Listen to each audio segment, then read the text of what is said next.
এই পর্যন্ত 20 জনের মতো গানম্যান, কিন্তু একজন। এখন যারা এই ইসে আছে, মানে আমরা কিন্তু আপনারা জানেন যারা এই হিটলিস্ট বা ভালনারেবল তাদের আমরা অলরেডি হাতিয়ার গানম্যান আমরা দিয়ে দিয়েছি।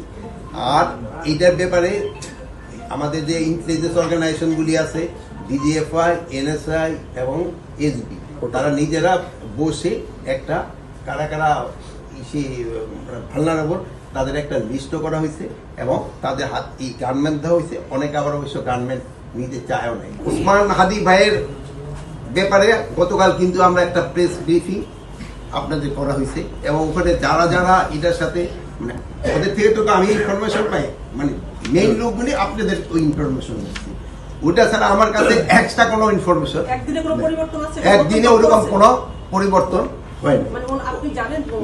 একদিনে আর ওইরকম কোনো পরিবর্তন, যেমন প্রথম আলোর এটা পরিবর্তন আছে যে সকাল পর্যন্ত আমাদের ছিল 10 জন, এখন হয়ে গেছে 17 জন। তারপরে আপনার ইসেরটা যেটা ওই কি বলে 30 সালের ওখানে যে ময়মনসিংহে হলো ওই ঘটনাটায় অলরেডি আমরা কিন্তু র্যাব 7 জন এবং পুলিশ 3 জন অ্যারেস্ট করা হয়েছে।